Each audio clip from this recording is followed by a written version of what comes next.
Good rising, good afternoon, good evening, or good night. I am TaylaAndre. Waking up with TaylaAndre has absolutely nothing to do with the time of day we link up, but about waking up your third eye with unorthodox conversations leading to universal consciousness. And so, hey, how you doing? How you doing? Listen,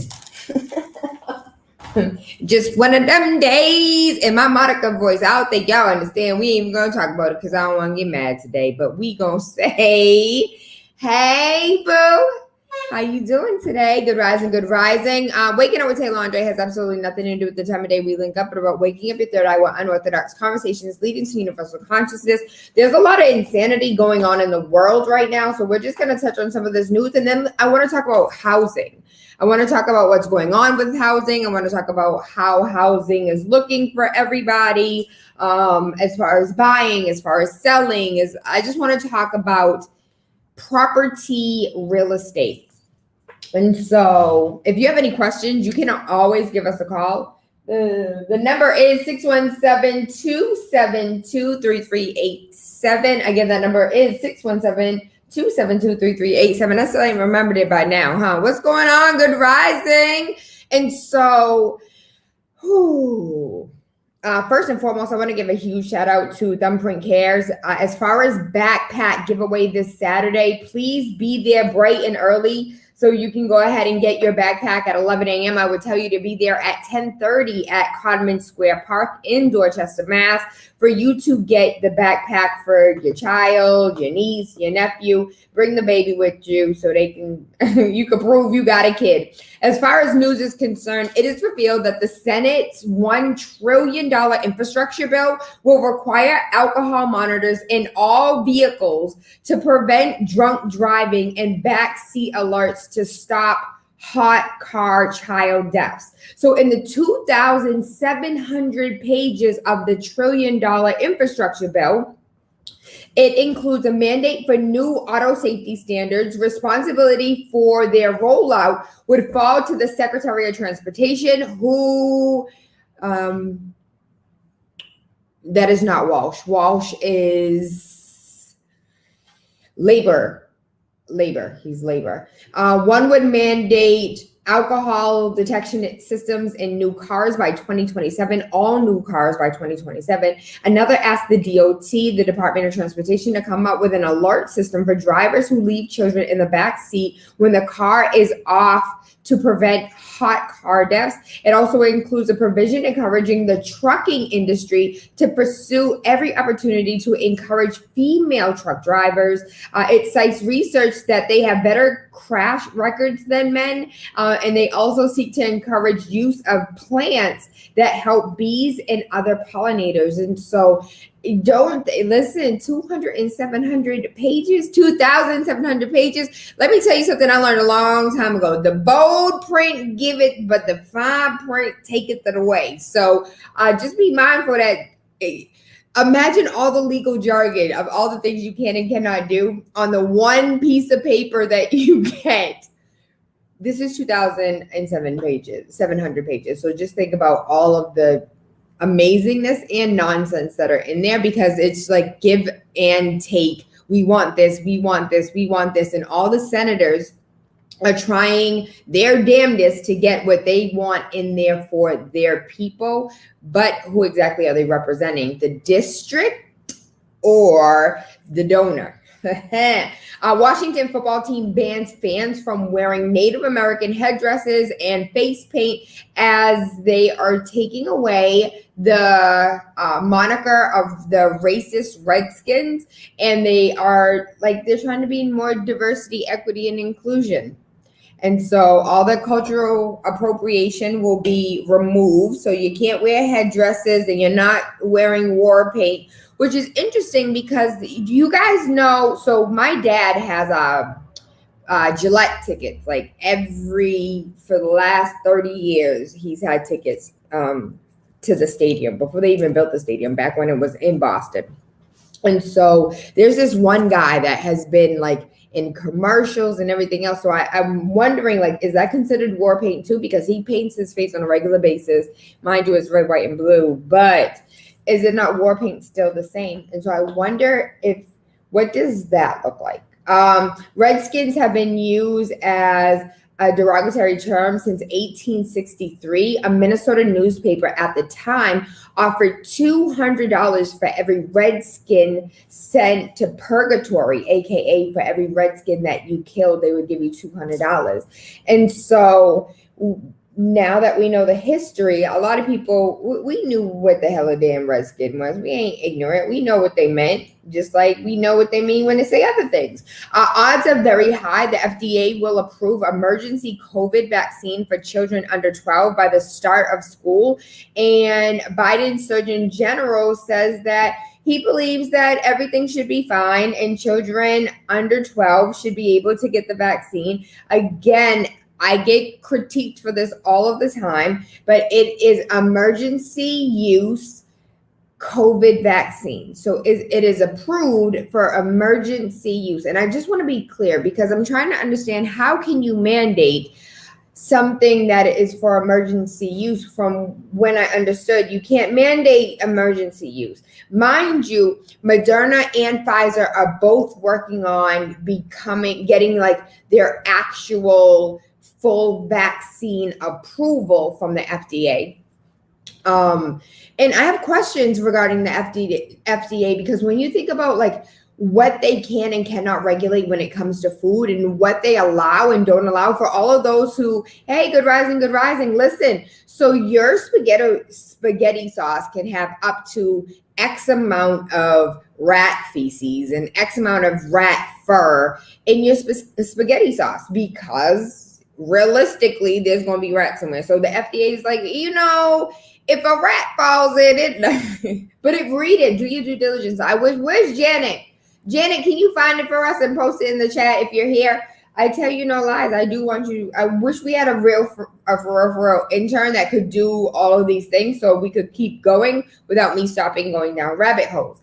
There is a prison matchmaker who helps unlucky singles, including her son's best friend, find love with fine ass inmates. Yo, this is the stuff you can't make up. Raise your hand if you had a prison boo. Raise your hand if you had a prison boo. Listen, he wasn't in prison when I met him, but he made it there, unfortunately. But why is it dudes in prison can draw their ass up? Like, I remember I think it was like my 17th birthday. So he was a friend of mine. He ended up going to jail and we kept in touch via pen pal, right? And so this is back in the day when everybody was a damn pen pal because you wrote notes to the person sitting next to you. You youngins don't really understand this, but to my grown folks, you know what I mean.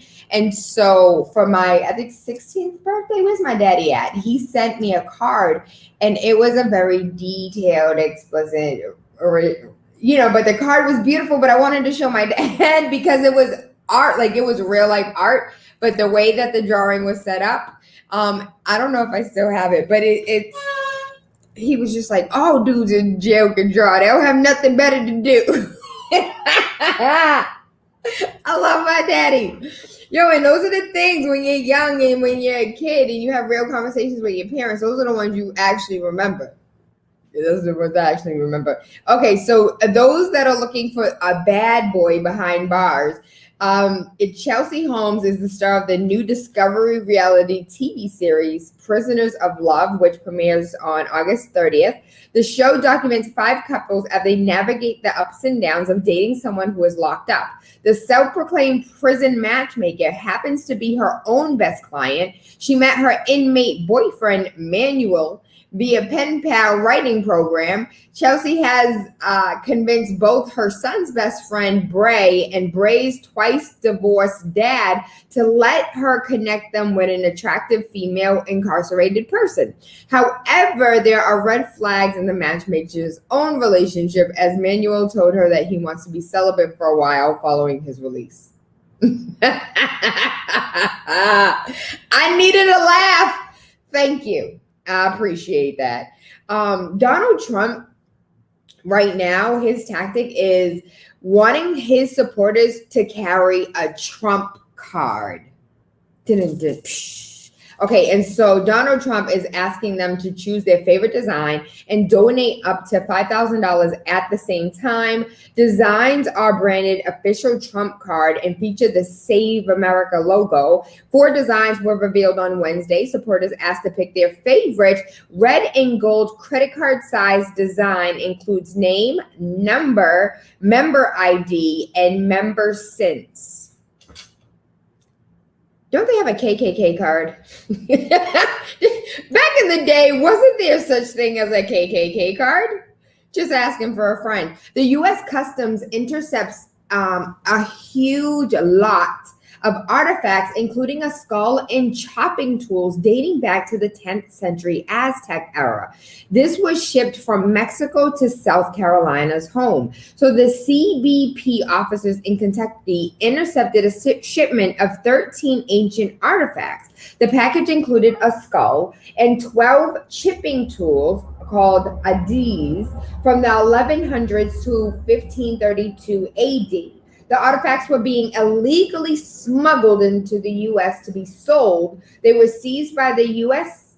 UPS World Port on July 24th for violating Mexico's National Stolen Property Act of 1934. Last year, CBP recorded $18 million worth of cultural property seizures. And so my question is, when Europe gonna give back all the other artifacts? So while we over here talking about the CBP officers finding, and how y'all finding stuff if it's in and it's illegal for you to open people's mail?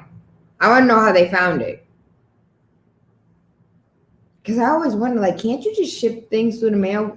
I worked at the mail, but I only worked at the annex spot at the mail. So I'm wondering, like, how does that work? When it, how does that work when people just be shipping things? But I think it's kind of, for me, it's kind of dope that they were able to recognize the artifacts. But I guess when, like, that's what you do, you already know and understand what things look like. But I want to know, who was it? Like, hidden treasure, of hidden treasure. Like, how did you know these were artifacts? Where did you find these artifacts? Who told you where these artifacts were? Are there more? Like, I want to know more to the story. Don't just tell me half-ass stories. I want to know more to the story. Let's go all the way down the rabbit hole, especially when it's about like artifacts and from our past and our history, and kind of like like a $1 billion puzzle piece, and we're always putting together new pieces and understanding the picture a little bit more clearer. A California family returns to their home 8 months after their charging Tesla Model S sparked a huge blaze that blew off the garage doors while they were sleeping. And so I read this because, remember, Domingo, what's going on, Domingo? Domingo is one of my 4 choices for Boston City Councilor at large. You already know the second is Julia Mejia. I am absolutely positively biased. I want people in office who are going to represent me to the fullest. And when I say that, I mean have my interests at heart, understand what my children go through, understand what my family go through. And I appreciate Domingo for all that he does and all that he did. And the fact that I got a text message from you today talking about, do you want to donate money? Not to my campaign, but because we got these babies that want to play football and don't have any equipment.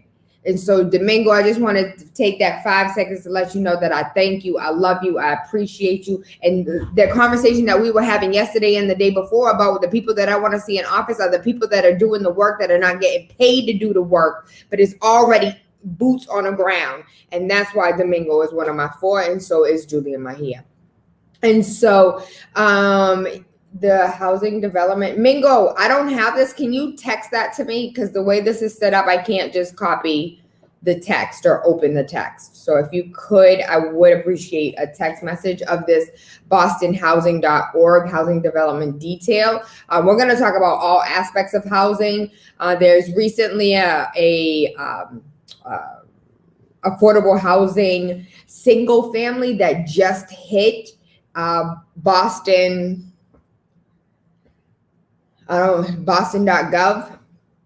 It's illegal to open grave sites, but they do. Oh, okay. I understand. The reason why I wanted to, so do you guys remember that the attorney general was calling for, and China was calling for Tesla to go ahead and like do these studies and pull the cars off the road because there's so much going on with them? 8 months ago, the Tesla Model S sparked a huge blaze and set the house on fire. If y'all saw the damn picture, the house is completely like destroyed. There is no house. There's a lot. That's what that's all it is a lot. And thank God that they made it out. This story is weird. A Hawaiian police scooped up a homeless man off the streets and locked him away for 2 years in a mental hospital for a crime that he did not commit, then released him with 50 cents in his pockets while the real culprit was already in jail. Never gave him any type, no apology, no nothing. And so I hope that baby go ahead and sue. I speak into existence that you get the money that you need in order to build the foundation that you deserve and take full advantage of this incident that took place or happened to you.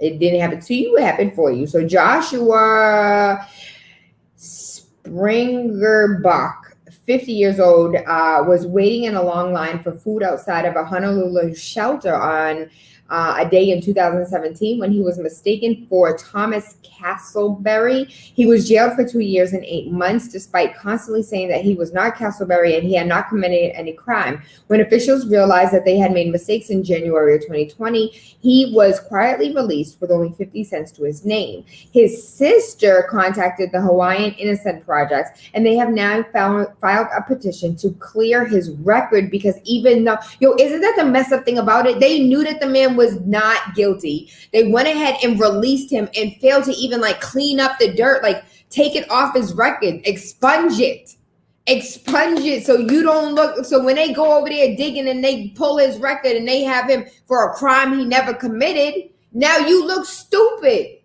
And I hope she sued the hell out of him. Yes, baby. Yes, he currently is here in the United States. Well, Hawaii is the United States, but on our land mass in Vermont with his sister. And his sister in Vermont is afraid to leave her 10-acre property, thinking that he's going to get arrested again. And so trauma is real. So again, what is it when you sue for damages? Like, yes, $20 million. And that's like,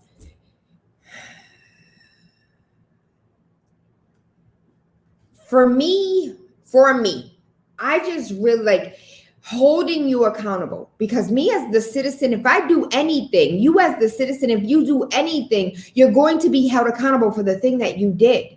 But when it comes to the police and when it comes to certain authorities, there's no accountability. Don't sit here and expect me to go to jail and expect me to pay fees and fines and this and that, and your ass don't.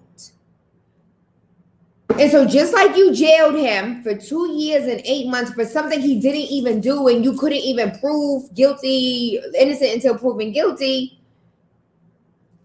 hold you accountable. And for me, the accountability lies with each individual police officer. As a real estate agent, I have to maintain a damn license. I have to continuously get education. I have to update myself on laws and regulations and all this and all that. But as a police officer in the United States of America, you go to training, not school, but training. I forgot what I saw. It said that it's like Switzerland. You have to go to college and get an associate's degree in policing. And so you're an actual police officer because you went to school and learned how to police people, which is a customer service relations job. If we just switch this a little bit, and the thing, it drive me nuts. Y'all know this of me. It drive me crazy because you're the customer.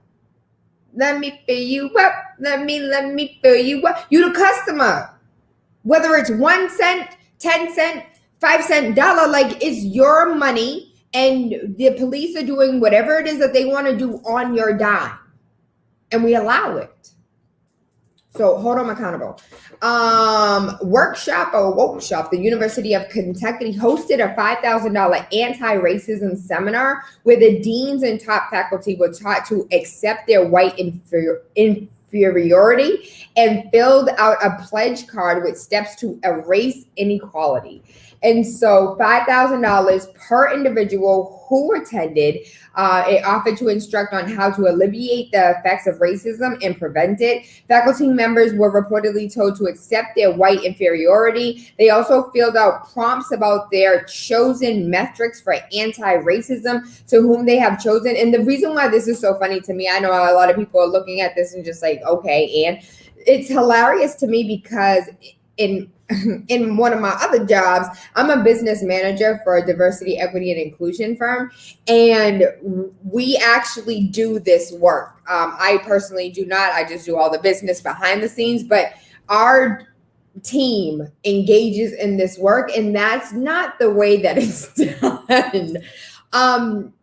And we can have a conversation with Dr. Martin about what it looks like to have diversity, equity, and inclusion when it comes to institutions and how it is a slow road, but a lot of companies, corporations, and even municipalities are seeing that there is a divide here because they spend millions of dollars on a whole bunch of studies that Black people could have told them for free if you would have gave them a little gift card, because you need to stop stealing from Black people their information, their experience, and pay them for their expertise of their lifestyle that you're so intrigued about. Soapbox. But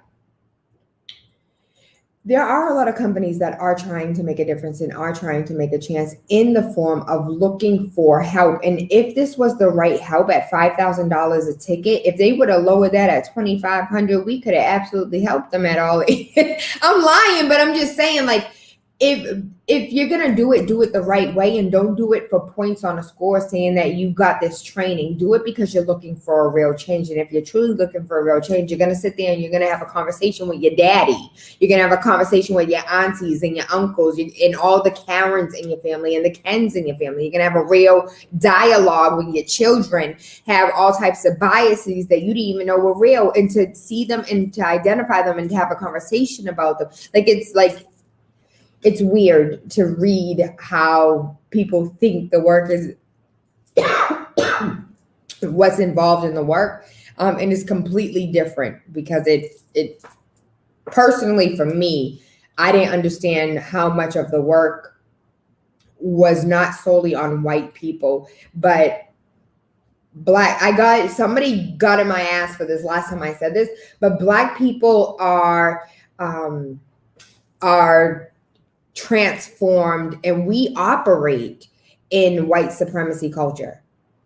We all the damn time operate in white supremacy culture, and we think it's only coming from the white people. But the truth of the matter is we engage in it in ourselves, and it doesn't have to be the Uncle Toms, and it doesn't have to be the Uncle Bens. It could absolutely be your cousin, yourself, your neighbor that has good intentions, but those good intentions are paved nastily to the road of hell because we know not what we do, and we only continue to perpetuate what it is that we see, and what we engage in every day is unhealthy behavior that we then trickle down to our kids. And so that is a word salad to say.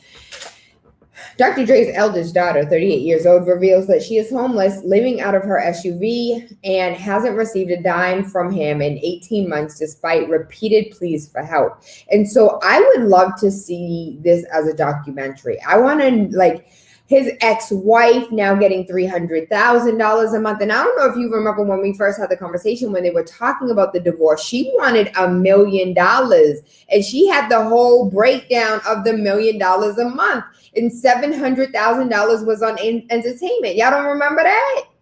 So $300,000 a month. They took that $700,000 entertainment and left her with the $300,000. She should have said it was $300,000 for the entertainment and kept the $700 amongst whatever else she was billing. But it was like a cleaning bill, a shopping bill, a phone bill, a technology bill. And the technology bill was like $25,000 a month. It was $1 million. Why don't you just go for a cool $1 million? She sure did. And she ended up with $300,000. And so I would love to see Dr. Dre's relationship. Mind you, they kind of played it out a little in, I can't think of the movie, but the biopic of NWA and how Dr. Dre had like issues with women, and it seemed like it's a reoccurring event when you take a look at the headlines with Dr. Dre in them. When it comes to women, like there's a level of respect that he does not have for women. And so I would love to see someone do some type of documentary having a conversation with the women and like people in his life. And hopefully he would be a part of that, even though it would absolutely show all of his ugly sides. Nobody wants to show their ugly sides. Biden administration to offer COVID vaccines to migrants in the U.S. custody along the Mexican border as the number of people stopped reaches a 20-year high. So we read the story yesterday of how the numbers have continuously increased, and we're looking at like damn near double what we've seen of 2019.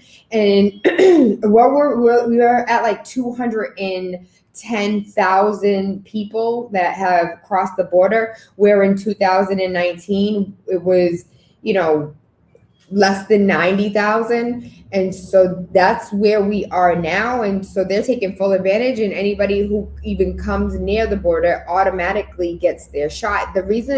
One of the reasons why it makes me a little concerned is because when you remember what Europe did to the Ethiopian women when Israel did to the Ethiopian women when they were coming in and giving them shots, I just want to make sure that we are honoring our Hippocratic oath, but not all of them are doctors. And so there's no oath for them to have. I just want to make sure that we're not injecting them to make sure that they're sterile and that they don't end up having babies, because birth girth is real. And for those who do not know, the birth girth is a book that came out in the 70s where it talks about how the decline of Caucasians will one day come to a peak because they are not procreating at the rates in which Blacks and Latinos are.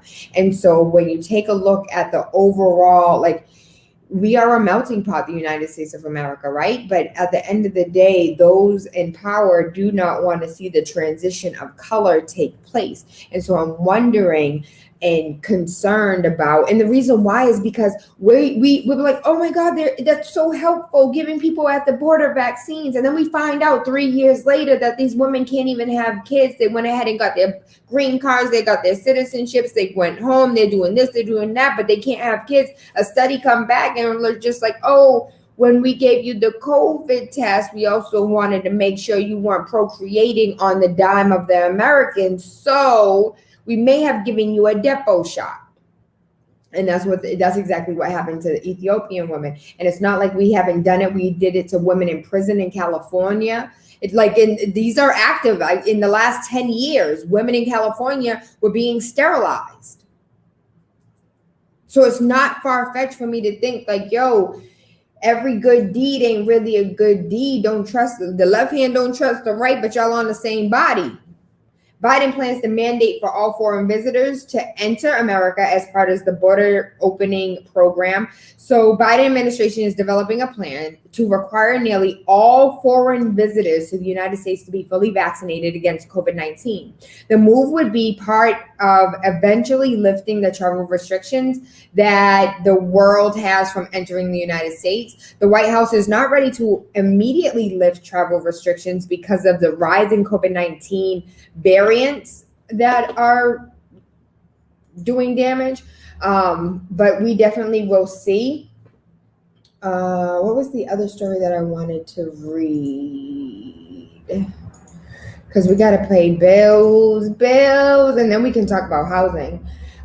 They're coming out with some more Aaliyah music. So Aaliyah's family is out here talking about it's absolutely crazy how y'all gonna just release her music like that. We didn't give you no type of permission, and they are putting their foot down and they're coming in strong. And so really quickly, Ganessa Wiglum is the youngest Black female luxury shoe designer. And so I went down a rabbit hole. Do you know how many Black shoe designers, like high end, you like the Louboutins, you like these, you like that? I'm not really a shoe person. I like my sneakers. But as far as the shoe game is concerned, do you know how many Black designers there are? Like high-end Black designers? I went down that rabbit hole of looking at high-end Black designers, and I'm like, yo, why aren't when Cameron and Dipset came out with all of the Louis, Gucci, Fendi, and Nietzsche, fat, baby fat. Yo, he came out with everything New York has worn in the last 20 years. But I mean, it makes me wonder, like, all of these artists that have so much money that's like, oh, Black Lives Matter. Why aren't we seeing more Black designers? Why am I forever seeing Fendi, Gucci, Louis? I'm just concerned. Do you like practice what you preach? Black Lives Matter is not a saying. It's a lifestyle that you make sure that you pour into your community to extend the 8 hours a dollar resides in our community. Oh, Mike, that's a really good question. Are they going to give them the booster shot too? Who knows? They're going to be at the border a while. They probably will. They most likely. So my pessimistic side is like they most likely will give them some type of incentives for them to come back and get a booster. Yes, unless they get the one shot Johnson and Johnson's or the Australia Lunica was a one shot as well, unless that's what they're giving them and it's just a one shot. And I don't know. I really believe it's probably more incentive based if they do come back. So the Pentagon is saying that they are going to mandate all COVID vaccines to 1.3 million U.S. troops after Biden ordered Defense Secretary to explore the matter. They told the military to look into how and when they will add, not can they, but how and when they will add COVID-19 to the list of required vaccines, which I didn't even know that there was a requirement of vaccines because I thought you were able to have like choice of religion, religious free choice. We read the story yesterday about the first Christian American who got clearance in order to grow his hair. But the funny thing about it is he's about to leave. Like his contract's up, he's about to go home. But they're serious about making it mandatory. And so my question is, if you choose not to be vaccinated, does that mean you have a dishonorary discharge? Like you're released from the army dishonorably? I have questions. But Biden is urging Americans to get the shot and behind enticements and pressuring federal workers to do so. And so the lottery isn't working, and they're saying that more than 14% of Americans will never get the vaccine and think the vaccine is more harmful than the actual COVID ailment. And so they are now like mandating and forcing. And one of the, I'm only here for the comments. And so when I was reading the story on New York's mandatory, you can't come to the grocery, you can't come to my business establishment, you can't come to my private establishment, you can't come to my corporate establishment unless you're vaccinated, you can't come to the club, you can't go out to eat, you can't go to the bar, you can't do this in certain shops, you can't shop unless you're fully vaccinated. And I was in the comments, it was just like, okay, I guess this won't last long, because once they see how much money they're losing, they're like, hey, yo, come back, we need you. And so we will see how this plays out. Biden signed an executive order for pushing half of the electric vehicles by 2030 at the White House event with Ford and GM executives, but no Elon Musk. The executive order outlined a goal to have electrical and other zero-emission vehicles make up more than half of the new cars sold by 2030, which you need to be mindful of. And so if that is a mandate from the White House, what chips or what inside of a zero emission vehicle is going to be created? What company is going to create that? And what stock are you going to get rich from? Are you with me as far as this rabbit hole is concerned? Come, let's let's dig a little deeper. And so we will, we have on the books a conversation with Palmieri about what that looks like and what stocks to take a look at and to look, I am not advising. So let me be clear. I know nothing about stocks, but we do have conversations with those that's their job. They are stockbrokers. And so Palmieri will discuss with us. And I think this is pay attention to the news article, because by 2030. And so are you going to make your quick money today and flip it and have 20,000 tomorrow? Most likely not. But I want you to think about the long term and think about your grandkids and your great grandkids. Put a little money away today that will grow to be millions tomorrow. And so I was doing some numbers and some figures. And if you go ahead and you put $200 away, by the time that baby, $200 away every month for your child for 18 years, when they're 18, you turn it into a retirement fund or a Roth, and they sit on that. By the time they retire, it's $9 million. It's crazy. Like, the law of 72 is insane. And so just pay attention to the long run. 2030 is not that long away. It really is not. For all of those cars to now be switched, we know that there's no new cars and there's a shortage of older vehicles because the chip is currently not being built. But zero emission is different from all cars. So just pay attention, and we're going to do and figure it all out and see what we need to invest in and to get that money. And so this story makes me extremely excited. Ebony announced a multi-platform partnership with Bloomberg Media to highlight Black culture and issues. And so just imagine when you go to Bloomberg and you see all of these white faces and all of these white companies and all of these white corporations, and they're going to create an inclusive version of that. And so I'm excited to see what that looks like. Hold on 1 minute. Auntie Shelly, we're on radio right now. Can I call you back? Okay. And so shout out Auntie Shelly. We are deeply excited to partner with Bloomberg Equality on this amazing opportunity for both our brands to more deeply engage with our audiences. For Ebony, partnerships like these are key to our continued growth and expansion and allow us to respond to the needs of today's Black America in a more comprehensive way, especially as we look at the conversations prevalent in the current landscape around equity, Black ownership and entrepreneurship, Black wealth, and the concept of not only having a seat at the table, but building our own table. And this is from Michelle Gee. I absolutely love Michelle Gee. I interviewed her when I was in New York for Women in Media, Black Women in Media, and she is the CEO of Ebony. Also, we remain dedicated to ensuring that the Black experience and perspective is also always amplified through our platform, and that Ebony always finds innovative ways to continue to be the ultimate source for Black culture and a resource for the Black community. We are encouraged to have an opportunity to work with our allies that are committed to elevating the Black experience. And so this is huge, baby, because I enjoy watching Bloomberg. As you get older, I turn into a nerd, and those are the channels in which I learn the most and enjoy watching. And an Atlanta cop got caught on video kicking a handcuffed woman in the face. He lost his job. Amen. Accountability at its finest. Nothing else to read. Sean Combs is launching his own R&B record label. Take that from the R&B side. So he already stole the lives of many hip hop artists, and now he's about to steal the soul of R&B.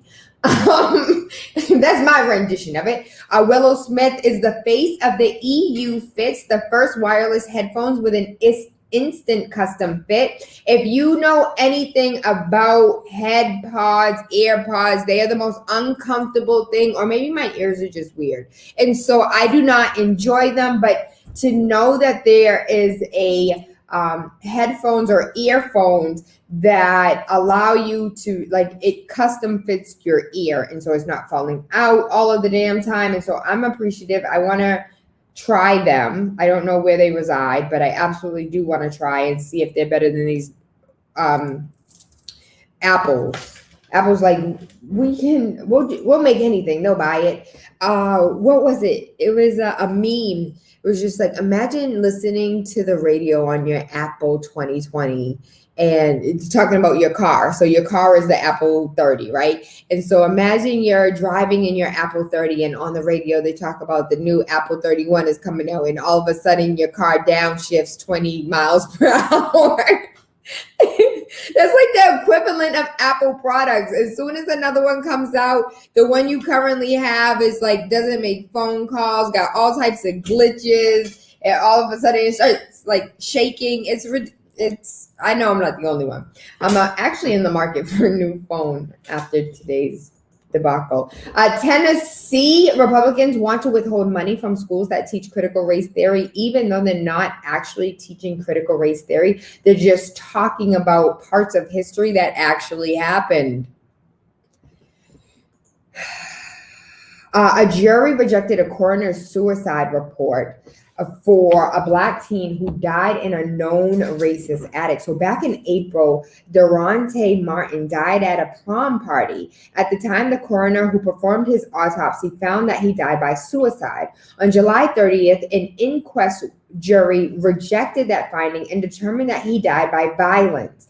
And so Martin, who was 19 at the time of his death, attended a party of classmates in Fredericktown, Missouri, a town that's about 95% white. His body was found in the home of the homeowner's attic the next day. Martin's family was adamant from the beginning that they did not believe the account of the partygoers that he shot himself. The initial autopsy and the coroner's report found that he committed suicide was not enough to sway them either. And so it turned out that they were right about their assertion. Martin's mother, Erica, hired her own pathologist to conduct a second autopsy, and the truth was revealed. Instead of close-range shooting, the first autopsy report suggested he was shot from 2 to 3 feet away. During the inquest, Dr. Russell Diker, the coroner responsible for the first report, stood by his findings, saying that the second pathologist did not find soot rings due to embalming.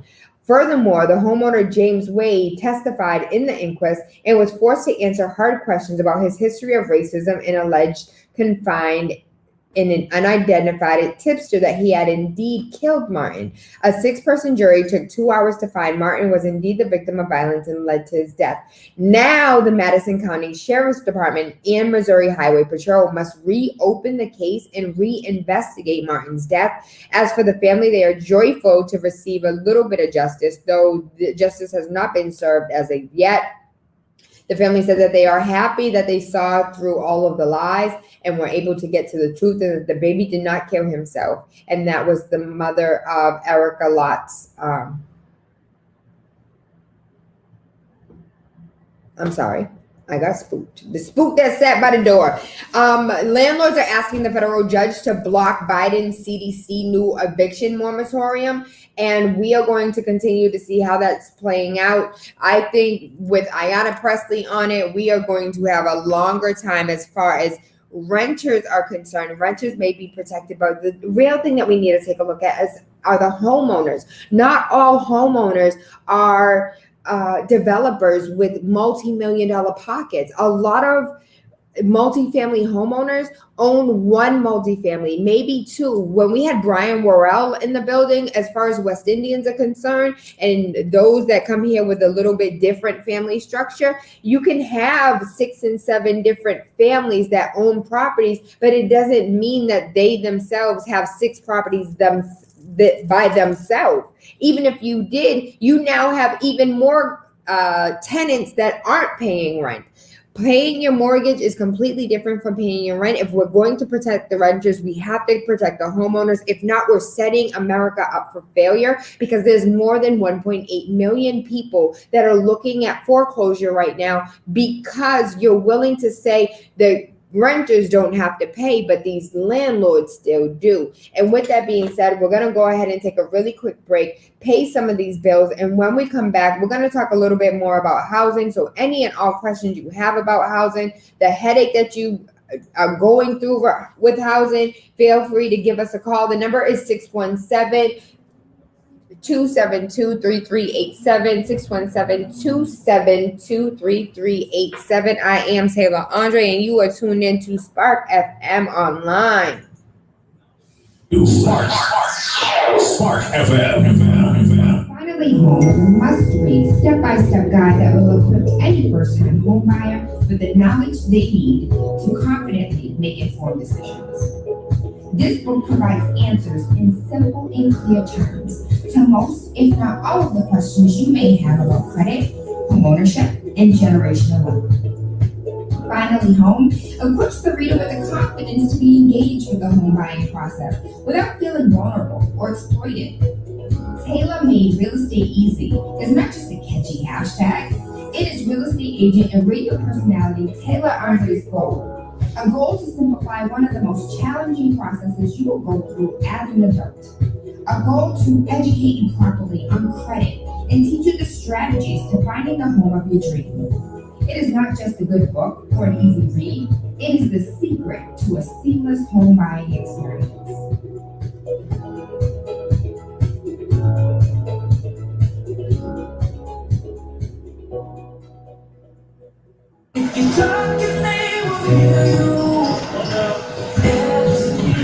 Why would you tilt like this? I was out here. Got caught drinking during the park a couple of nights ago. Really? Yeah. 0 tolerance. He's out for the season. Harsh. Hey, he knew not to drink. We made that clear to all of our kids, right? No, not really. Good. If we don't tell them what we expect and why they shouldn't drink, how are they going to know? Talk. They hear you. For more information, visit underagedrinking.samhsa.gov. How about your entertainment? To get away, House Energy presents on Saturday, August 17th. Big behavior, jubilant paint, power, and water. Performing live, Ron and Shine. One of the crazy people jumping up in the vibe. I cannot be fucking down there. Ron and Shine live. Location 45 Connor Street, Hyde Park, Massachusetts. Gates open at 2 p.m. and it goes until get your tickets right now at KP Grocery Shop, Ali's Running Shop. We call but or you can contact 860-818-0678 or 857-271-8067. Your DJs are Boston Eruption Sound. Freeze the tease.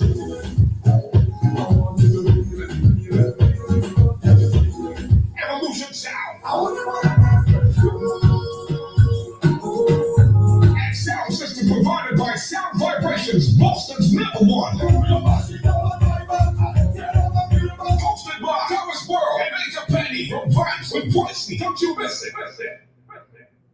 Right now, the COVID-19 vaccines are available to millions of Americans, and soon they will be available to everyone.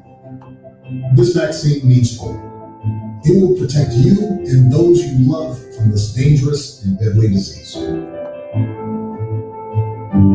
want to go back to work and I want to be able to move around. To visit with Michelle's mom, to hug her and see her on her birthday. What I'm really looking forward to is going to opening day at Texas Ranger Stadium with a full stadium. We've lost so much people and we've suffered enough damage. In order to get rid of this pandemic, it's important for our fellow citizens to get vaccinated. I'm getting vaccinated because we want this pandemic to end as soon as possible. So we urge you to get vaccinated when it's available to you. So roll up your sleeve and do your part. This is our shot. Now it's up to you. What's up, everybody? This is James Jimmy Hills, host of Java with Jimmy on SparkFM Online. Make sure you tune in every Monday and every Wednesday from 1 p.m. to 3 p.m. Also, follow Java with Jimmy on Instagram, Twitter, and Facebook. And don't forget to go to SparkFM Online and download the app. Listen to SparkFM Online 24/7. Igniting the airwaves. Spark FM.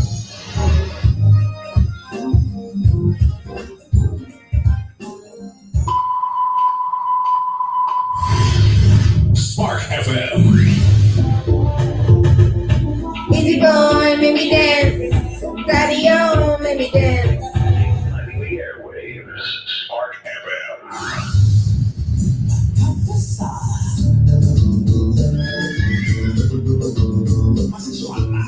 Join us on Facebook and Instagram at SparkFMOnline.com. Turn us Tell me how you want it, yeah. Tell me I'm on the way. SparkFM. Hey, good rising, good afternoon, good evening, or good night. I am TaylaAndre. Waking up with TaylaAndre has absolutely nothing to do with the time of day we link up, but about waking every third hour with unorthodox conversations leading to universal consciousness. Let's talk about housing. I want to talk about housing from your standpoint. I want to talk about housing from your parents' standpoint. I want to talk about housing overall. And so the first thing that I want to say about housing is the one thing that I learned was one of the first things that I learned about being a real estate agent. And so first of all, I want to, like, a lot of you guys know me as TaylaAndre, the radio personality. So when I was on radio and I was trying to figure out why there were people running in a neighborhood where I was told I couldn't get off the porch, like, don't leave the porch. You can't leave this area. I told y'all last week, I could go to Vaughn's all the way down to Suns. I could go to SKB's, or that was it. Like, this is where you stay. Or you could be at the basketball court. And that was it. And then when everything started to change and there were people that didn't look like me, I was trying to understand, like, what is this and why is this? We interviewed people from the city of Boston. We interviewed people from it was the BRA then, the Black Removal Authority. We interviewed politicians, real estate agents, Alexi Edwards, and I still didn't get it. I still didn't understand. So I went ahead and I went for my real estate license. I got my license my first year. Nothing happened. When I say nothing happened, I was fishing with my rod in the water. It was bright in the sun. The sun went down. The sun came back up, and nothing bites on the line. I don't know. I feel like there's a poem, and the fisherman talked about that. That part. My first year was absolutely dead. It was silent, not even a cricket. Okay. And so I learned a lot, and my learning curve my first year is astronomical. Like, I learned in the first year what most agents take 5 years to absorb. My learning curve was something serious. And so in my first year, what I learned was how we as Black people continuously lose out on our economic empowerment in the form of generational wealth when we do not put our family home into a trust. So it's completely different if, like, this is Tayla, this is my home, it's me and my kids, it's nothing but when it's grandma's home, or when it's auntie's home, or when it's Nanan's home, and it's like everybody goes there and that's the go-to home and that's the family home. That need to be put into a trust. You need an LLC that you need to do something with it so that it is protected and respected. And by protected, I mean legally put it in something, an entity that protects it. And when I say respected, I mean go ahead and put some boundaries on it in the form of restrictions. So for instance, if the house is fully paid off, so you have your auntie's house, you have your grandmother's house, it needs a little work, it's for the most part completely paid off. It might have like 20,000 left over, 50,000 left over, but the house overall is paid. It might need a new roof. The boilers might need to be redone. It's a little ugly, a little old, it need a little color. All these, we buy ugly houses. Your house is not ugly. If it was, they wouldn't want it. Trust me, there's plenty of houses. There's like, there's another company you could call, but it's not us. There's a lot of properties out here that your house is not ugly. Your house is a gold mine. Hold on, that bitch might be ugly though. Okay. She might be ugly, but she gives a mean head, right? Like the house might be absolutely ugly as far as aesthetics is concerned, but as far as them bones are concerned, oh my God, that is a solid piece of property that's going to generate you a cash cow worth of money. And you see it as a pit, and you see it as a problem, and you know that the porch is broken, the roof is leaking, and the tenants is complaining, and there's some rats and some roaches, and there's issues and problems, and oh my God, the tenant don't never clean up after themselves, and that's the whole reason why we got rats and roaches. Like, I get it, I know it, I understand. But because of the problems, we're too busy focusing on the issues and not seeing that it's not something to get rid of, but something to take care of. Now, if you're in a relationship and it's a dope ass relationship and y'all both respect each other and love on each other and all you do is grow and flourish, that's something you want to hold on to. But when you always shitting on each other and talking nonsense about each other and breaking each other down, you don't want it. When you don't pour into it, when you don't invest into it, when you're not changing out the boilers and making sure you patch up the roof and calling an inspection company to come on, not inspection, I was about to say fertilized company, exterminated company, to invest in your home like you would invest in a relationship, like you would invest in yourself. So first and foremost, as far as housing is concerned, you put your mama's house in a trust. Put stipulations on that trust. If Tayla goes to college, she can pull out a little money from college, for college, so she don't have to take out student loans. If Anari want to buy a house, he can take out a HELOC home equity line of credit, so he can use that for a down payment and at a lower rate than if he actually purchased with a mortgage.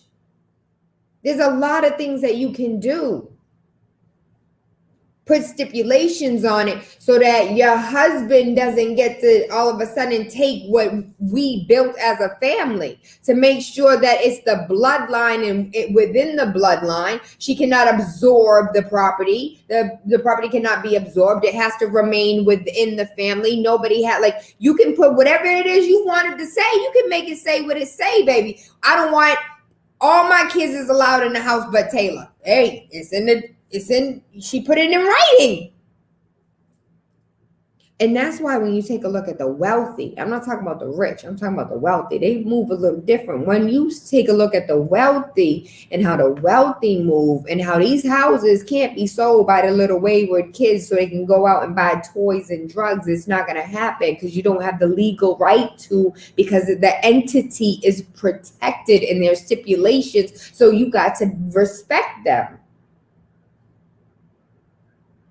So now that you have a little knowledge, do a little bit more due diligence and make sure that your house is protected and respected when it comes to your grandma's house, your granddaddy's house, the house that you got in Tennessee. It doesn't matter whether it's in the city or in the suburbs, you still want to protect it nonetheless, because you can lose it to eminent domain. That trust makes it a little bit more difficult because now the government ain't just effing one person, they effing a whole entire trust with a legal entity behind it. You know, they tend to move a little differently when you have representation. And that's why they over there tax and audit. They audit the poor more than they audit multi-million-dollar corporations that are lying every day. But your ass that thought you gonna get a little sneak 10,000 real quick, they over there auditing every penny. Why? Because it's cheaper to audit you than it is to audit the motherfucker that's gonna have us in court all day running up our tab.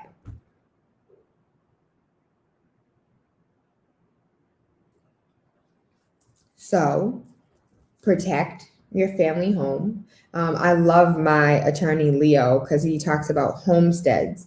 And when he talks about homesteads, he makes mentions to, let's say, for instance, you just bought a house. Congratulations. I'm so proud of you. Tayla was your real estate agent. I know she was. She was great. And so you have this new home and you get into a car accident, or one of your kids gets into a car accident, and the car done totaled the damn Ferrari, Mercedes, Bentley, Tesla for that matter, and you ain't got the $82,000 to fix this damn thing, and it's over your policy, whatever happened. Your house is now protected. They can't sue. They can sue you all day long, baby. I ain't got nothing, okay? There ain't nothing for you to get. But when it comes to your house, they can't sue you for your house. They can't sue you for the equity in your house. They can't sue you for your land. They can't sue you for your property because it's a homestead. What is it, $250 at closing? Like, that homestead will save your whole life. But that's just the beginning. You then have to go ahead and consult an estate attorney and put it into a trust and set your children up for success.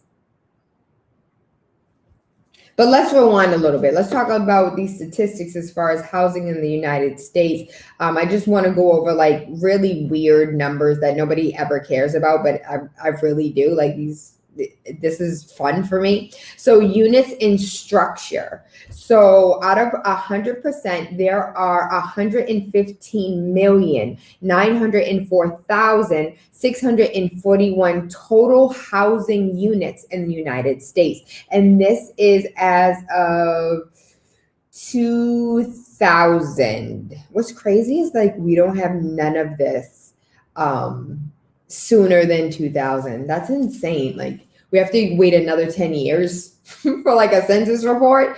So a 1 unit detached is at 69 million, or 60% of the 115 million. 1 unit attached, so like condos that have attached to each other, is like 5.6 million.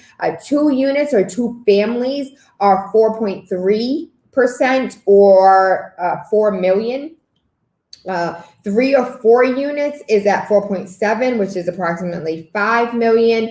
10 to 19 units, and like 1 unit having 10, or 1 building having 10 to 19 units, is at 4%. 20 or more units, so apartment complexes, high rises, sky rises, projects, whatever have you, 20 or more units is 8% of our inventory. Mobile homes is at 7%. And I didn't know that number was so high. And there's a lot of people that enjoy mobile homes, the freedom of mobile homes, the community of mobile homes. Do you know mobile homes, you still have to pay an HOA fee, and there's other fees that you may have to pay as well. But being a part of a mobile home, you only own the home and you're leasing the land. I don't think a lot of people understand that or know that. And so I just wanted to throw that out there. A boat, an RV, or a van. So these are people who do not live in a traditional house or in traditional housing, and that is 0.2% of 15 million at 262,610.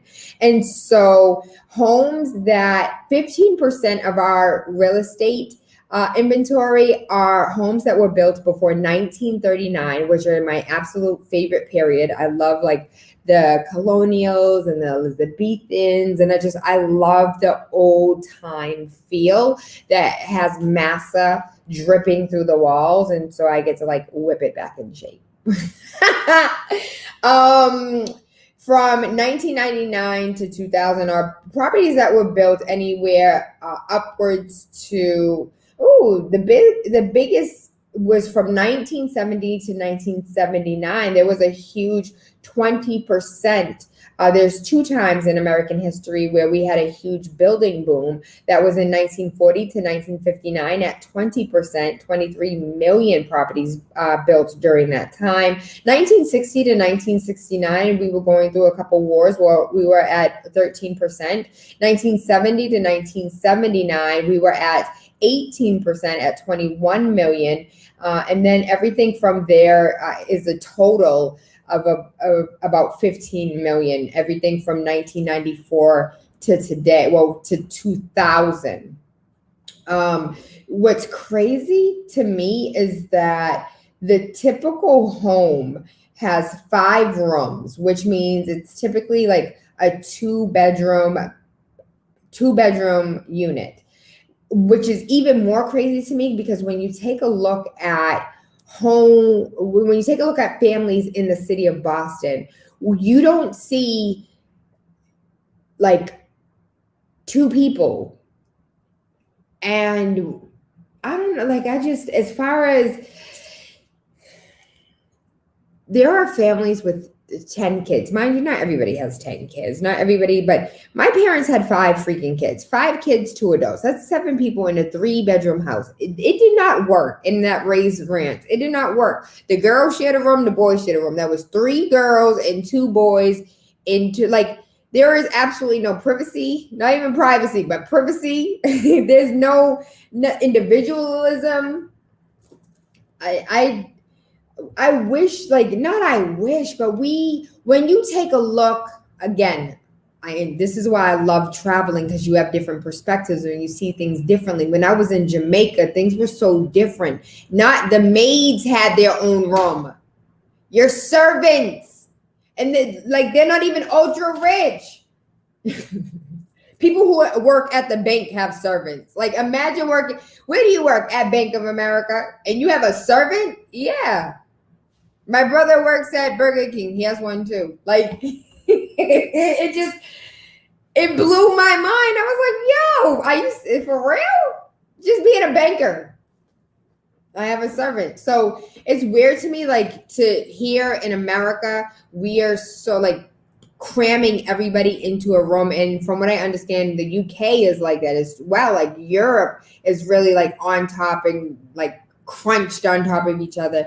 And it's like all of this land that we have all over this globe. Why wouldn't you want to have your own space? I absolutely desire my own space.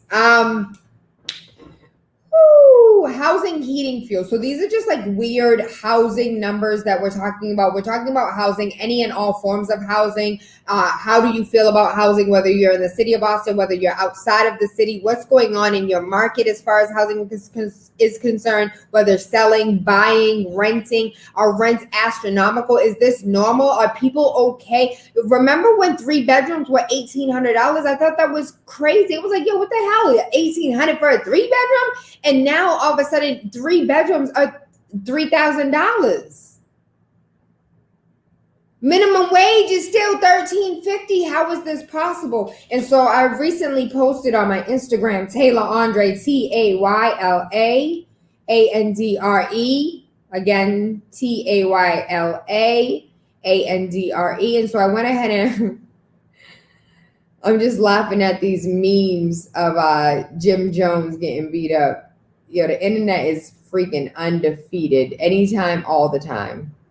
And so I posted what it looks like as far as housing is concerned in Boston, and what it looks like for price tags and how much money you have to make in order to live somewhere. So in Massachusetts, the fair market rent, or the FMR, for a 2-bedroom apartment is $1,847.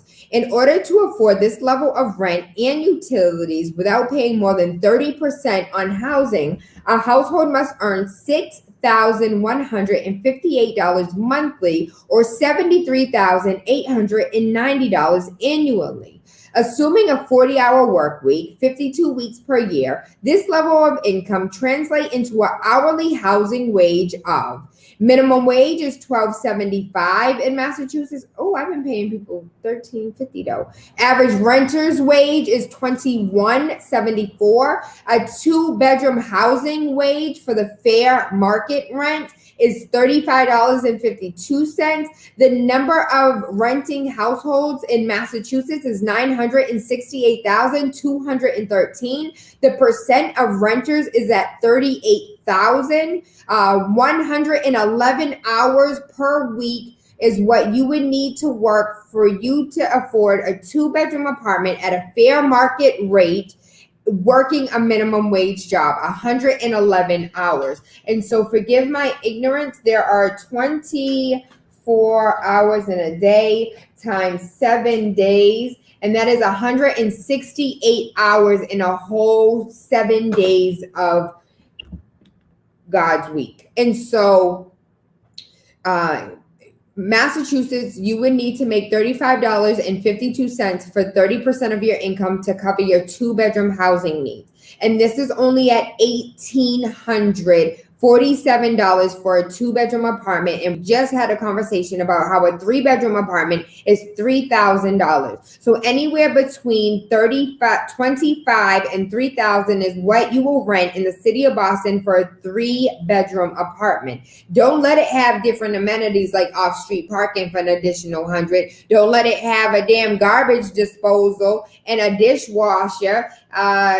Damn it, if you got more than 1 bathroom, your ass is paying more than that. So going back to the most expensive areas are the Boston, Cambridge, Quincy area at $44.44 in order for, that should be your hourly wage in order for your 30% of your income not to be encroached on by housing. Dukes County is, where is Dukes County, Massachusetts? I feel like an idiot. I live here and I don't even know where Dukes County is. Dukes County. I want to go there for savers.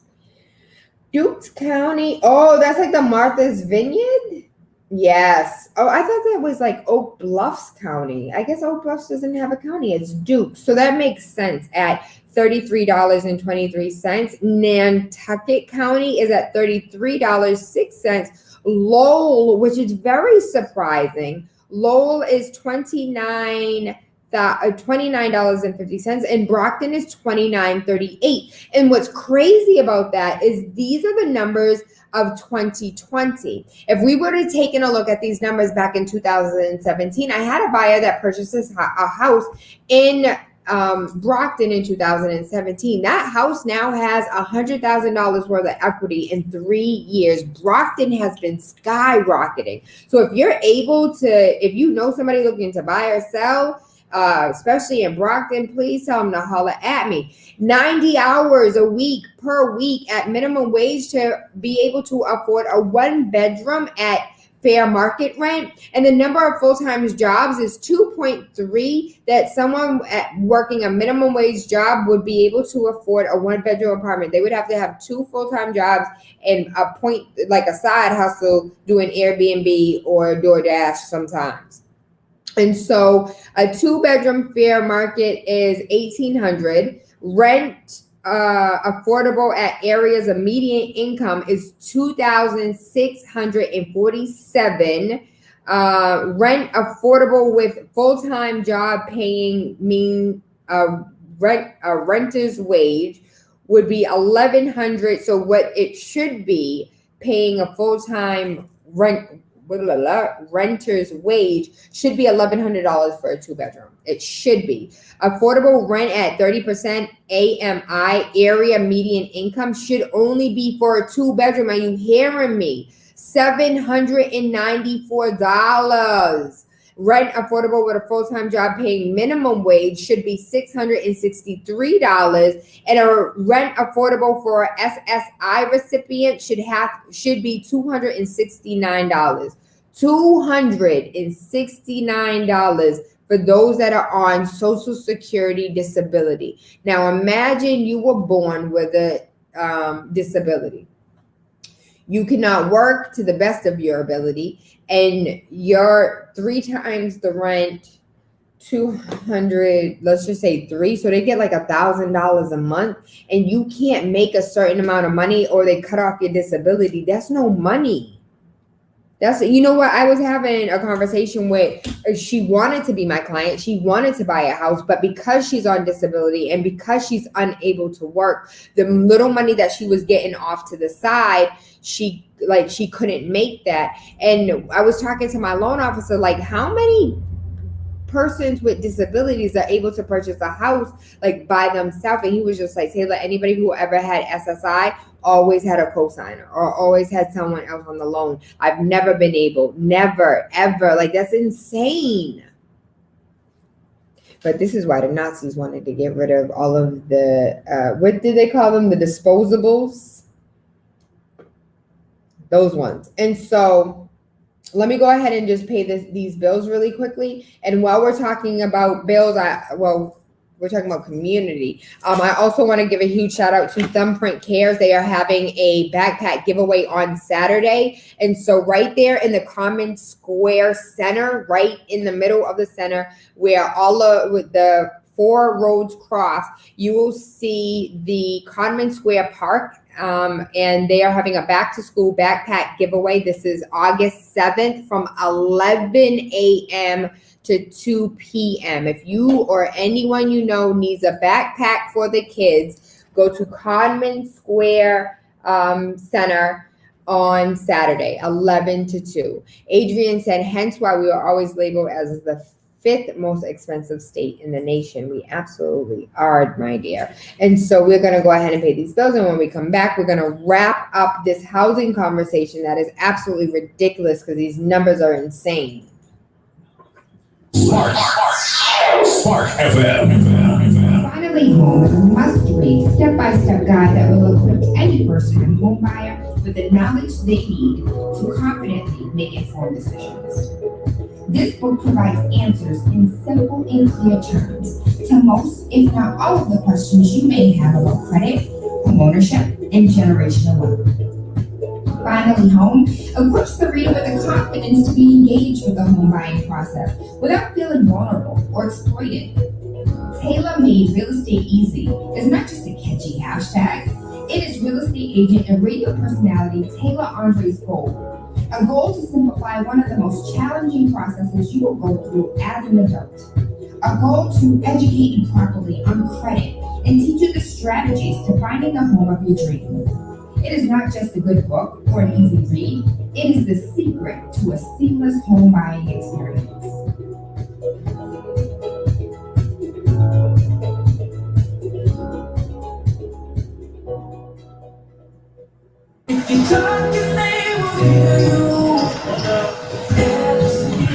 Why are you getting killed like this? I was not here. Got caught drinking during the park a couple of nights ago. Really? Yeah, 0 tolerance. He's out for the season.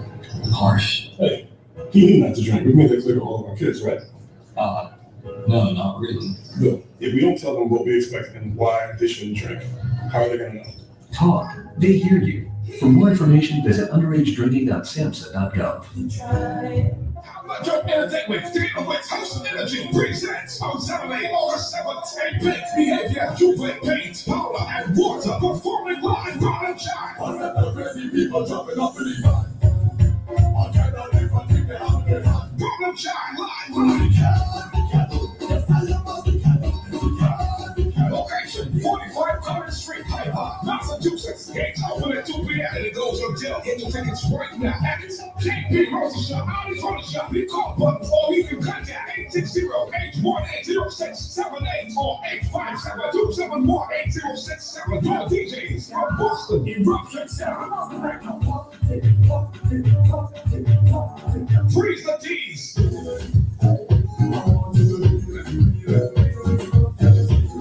Evolution Sound. And sound system provided by Sound Vibrations, Boston's #1. Hosted by Thomas World and Major Penny from Vibes with Boise. Don't you miss it. So, good rising, good afternoon, good evening, or good night. I want to give a huge shout out to Adrian Prentice, whose comment we just posted about Massachusetts being the 5th in the nation to be the most expensive state. And so this was a post that he posted, and look at the irony in this, right? In our conversations just merging together to one. He said, good rising, my friends. I was wondering if we could please talk about an important topic. This topic is about why Massachusetts as a whole is placed as the fifth most expensive state in the nation to live in. 2021 cost of living score 8 out of 175 points. Top state grade F. Consumer price index as of June up 4%. Average home price $744,000. $250,000 for a single family home in the city of Boston. That's 3 bedrooms, 1.5 bath, and 1,800 square feet. Do you know what you could get for that in Georgia? Little Woody. You know, you could get that in New Orleans. You know what you could get in Texas? Do you know what you could get in Ohio? Like, you know what you could get in Missouri? Yo, I don't know why we so attached. I say we because I am too. A half a gallon of milk is $2.27. A monthly energy bill is $233. Your kids be turning on the AC too. I'm like, listen, you better take your hard ass in the shower. You better cool down. Take your clothes off, get naked and sleep with a sheet. You better not touch that damn air. I ain't playing with these kids. But I don't play about the heat though. That's my thing. We could be hot. go put on, go take a rinse off and go stand outside in the breeze for a second. You'll be all right. But when it comes to cold, baby, my house be on heaty. My house be on heaty. Okay. My house be on 80. I can't play that coldness. I don't do well with that.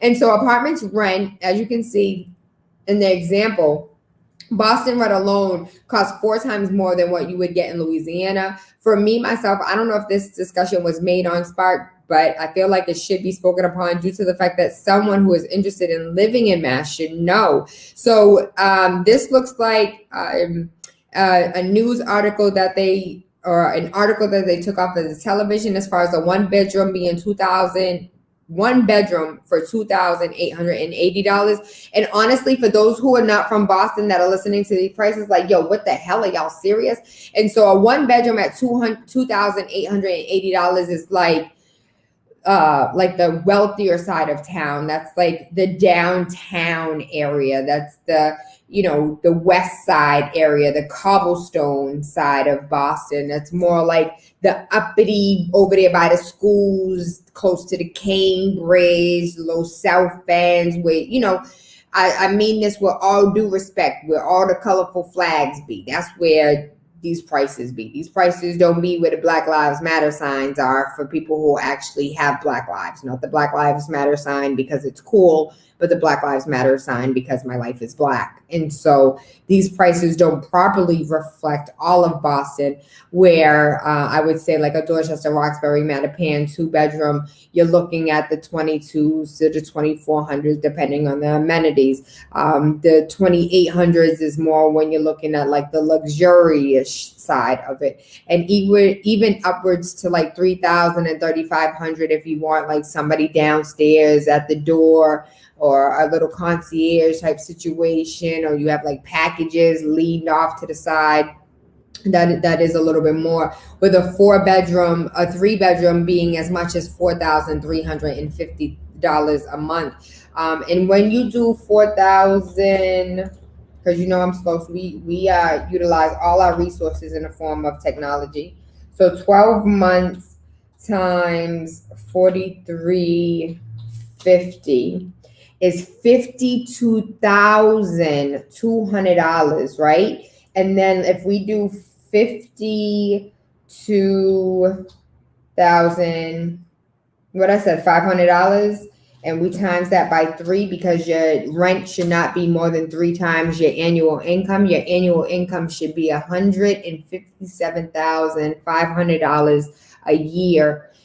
In order for you to properly have a 3-bedroom in the city of Boston, with your 3-bedroom at $4,350. And this is why I tell my landlords all the time for you not to judge nobody with a Section 8 voucher, because I have helped people with a .gov after their name, with a city of Boston.gov after their name, with a MA.gov after their email address. I like Eversource employees, BHA, people who work for Boston Housing Authority with a Boston Housing Authority Section 8 voucher.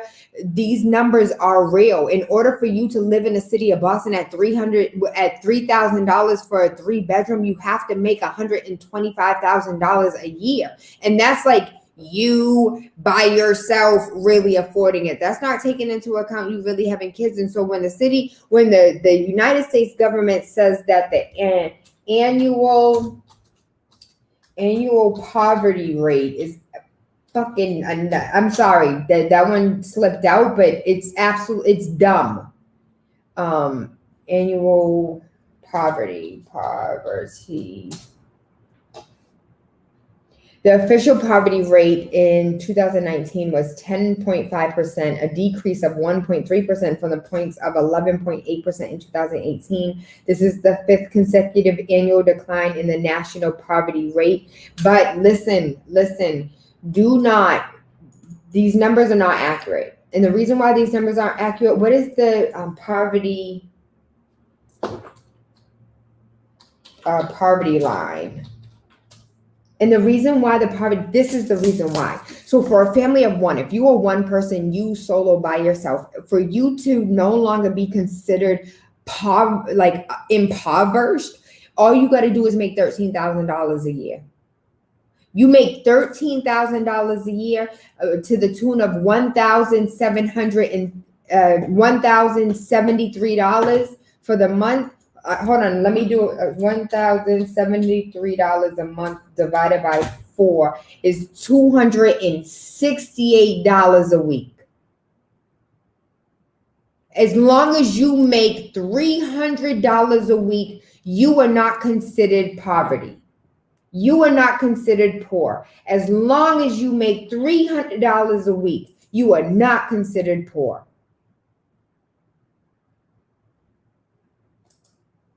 Do you want to know the last time? So we literally have 2 minutes. The last time the United States took a look at what our poverty levels are, we change it by $15 to $50 every year.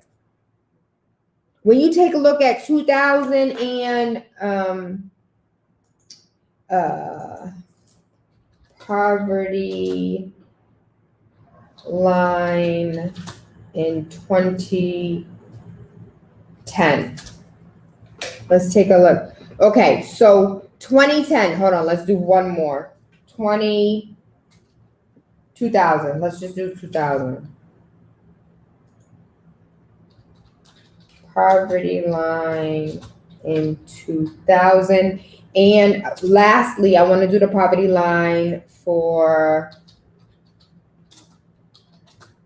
1983, the year I was born. Oh, y'all don't have that? Oh, we got it. Okay. So I was born in 1983. All right. So we're going to go in 1983. The poverty income guidelines for 4 people was $9,900 for the year. And $9,900 38 years ago, 1983. The poverty line in 2000.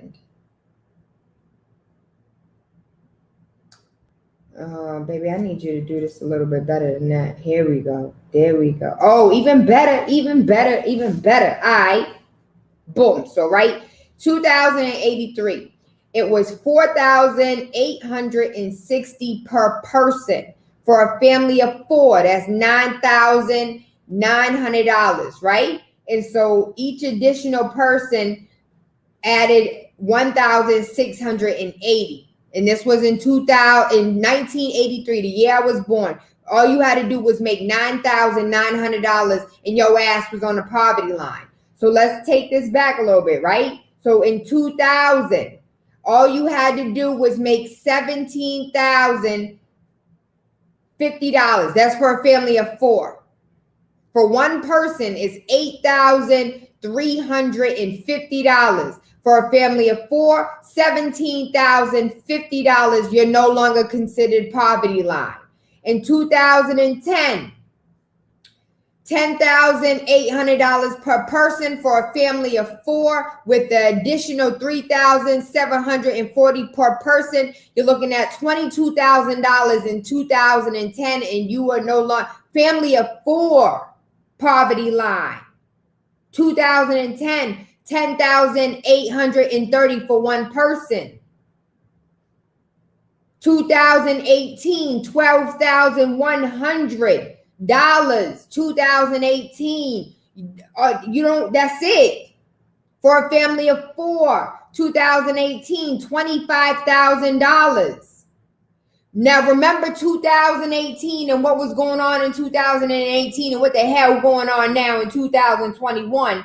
$12,800 is all you need to make in order for you to no longer be considered on the poverty line. For you to then now be questioned about your food stamps, your Section 8, your WIC, your this, your that, your anything, all social services. The only thing you need to do for a family of 4, that's $26,500. If you have a little part-time job and your child got a little part-time job, y'all gonna hit that $26,000 real quick. And everything else comes tumbling down. But then when you have an apartment that you can't rent unless it's $2,400, and $2,400 times 10 is $24,000. Tell me how your $26,000 poverty line, you're supposed to rent at $24,000. You literally got $2,000 for the whole year for your ass to eat, drink, be merry, and have some lights on while washing your ass. So yes, I am extremely passionate about this because we have yet to move. I gave y'all the numbers. The numbers is insane. And it don't increase much or nothing for nobody. A family of four, $25,000 for the year. That is poverty level. We need that. That needs to be increased. We know we sit here as Bostonians, bitch, and complain about knowing that 30% of Bostonians, 50% of Bostonians make under $30,000 a year. Under $30,000 a year. We don't know what kind of household or family structure they're in, but $30,000 for a family of four, that's poverty line. And so I have went over my time by 3 minutes, and I'm going to reclaim my time. It is his Celeste is absolutely crazy. It's insane. And don't nobody want to talk about it. And don't nobody want to talk. Like, it's a real problem. It's a real issue. And when you take a look at it, it's nothing your city councilors can do. It's nothing yet. Like, it need to be on a federal level. It need to be on the congressional level. Like, we need our politicians to say, listen, that whole $15 an hour wage, yeah, that is amazing. But one of the things that we needed to address was to address what the poverty line looks like, because once we alter the poverty line, we can then, I can guarantee we will see an increase where it's just like, oh, the poverty line has decreased. No, bitch, you can $15 an hour allowed me to make $25,000 for the year. That's all it was. I'm still on the poverty line. Like, it just, for me, it doesn't make sense. It doesn't make common sense. The fact that we're not actually looking at this. I wish more politicians would do what Cory Booker did and was like, listen, for a single person, this is how much food stamps I get. This is how much I'm going to spend for the month to make sure I fed myself. And if you go ahead and do your due diligence and look at what Cory Booker did, he was like, yo, I was out here eating tuna fish with crackers for dinner, breakfast, lunch, and dinner. I was eating peanut butter with bread cut in half with jelly on one side, peanut butter on the other side. He talked about the real struggle that he went through 1 month, not even a real like lifestyle, but 1 month of living on this budget as if he was the one with food stamps. And then he went ahead and put into legislation how he wanted to increase the budget when it came to social services. And so this is why it's so important for us to have politicians that understand that the people closest to the pain should be the ones closest to redirecting the power. And so I thank you. I love you. I appreciate you. If you know anybody who needs any type of help as far as real estate is concerned, I'm a selling and buyer's agent, but I have agents that do the rental side of it. 617-459-0041. I thank you. I love you. I appreciate you for your time. And I see you. Zion said that's why real estate developers pay a lot of money to our politicians to keep it this way. Absolutely. And if you are on child support, you really ain't surviving out here. That's a whole nother conversation for a whole nother day that we actually do have in the works. So just keep it locked. We will continue to have real conversations about real things that everybody is going through, because I ain't for this fakeness and I'm sick of the censorship. So as long as my mouth is moving, I promise to tell the truth. I thank you. I love you. I appreciate you. Everything TaylaAndre. Y'all see this black lady meditated, aligning her chakras. You can get the sweater on the website, TaylaAndre. Everything TaylaAndre. Mwah. I love you. I love you. I love you.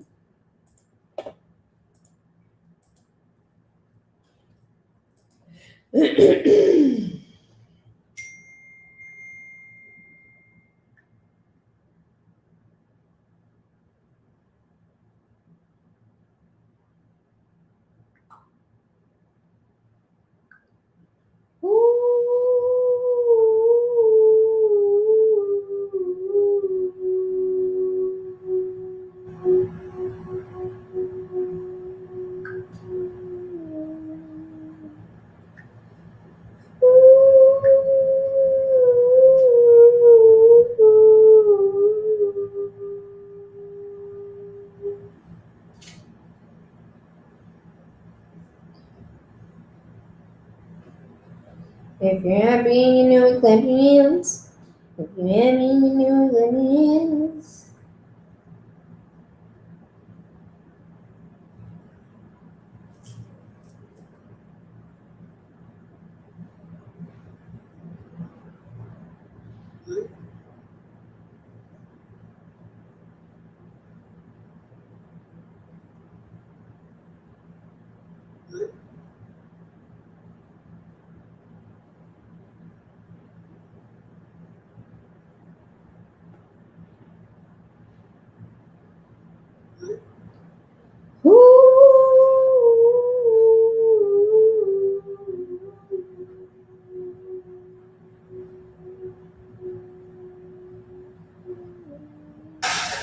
Yeah, what was I about to do?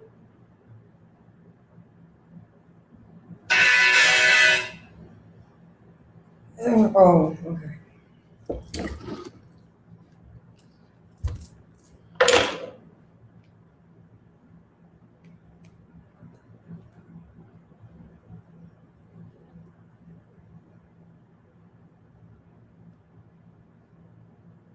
Knock yourself out.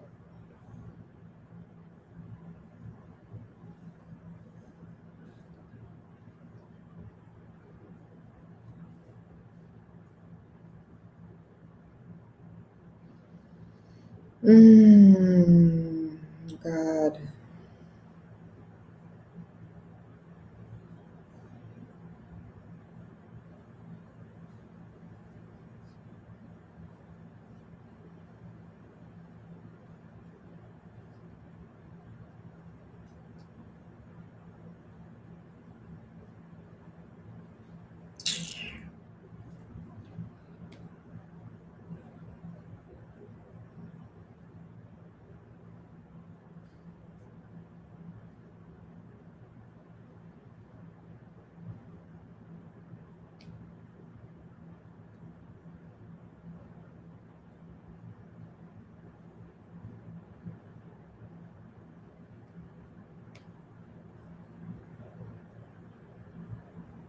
Yeah, I knew that wasn't it. I don't know. We're gonna move for that.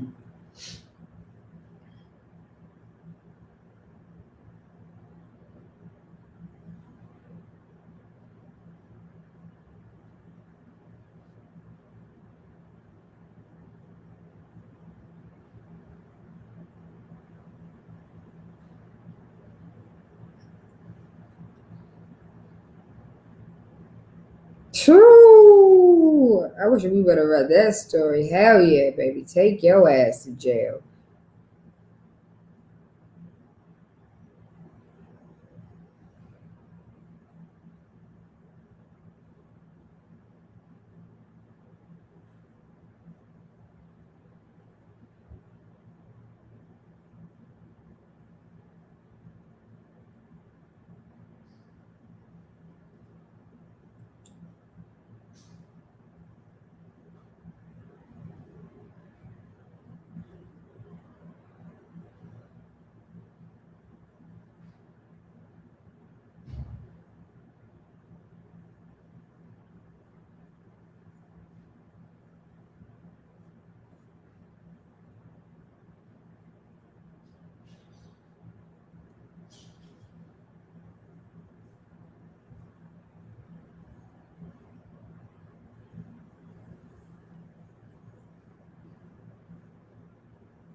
I wish I would have bought more Moderna. That was the stupidest thing I ever did. You're right. That wasn't the stupidest thing I ever did.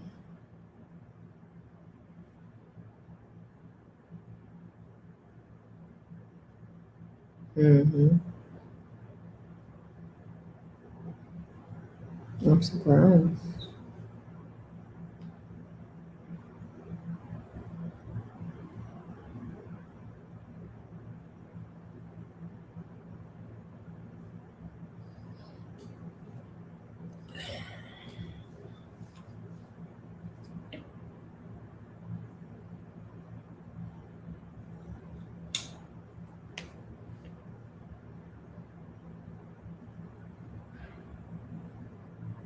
Mm-mm. Okay. Yes. Get it, get it, get it, get it, get it. Mm-hmm.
Oh, we got 250. Oh,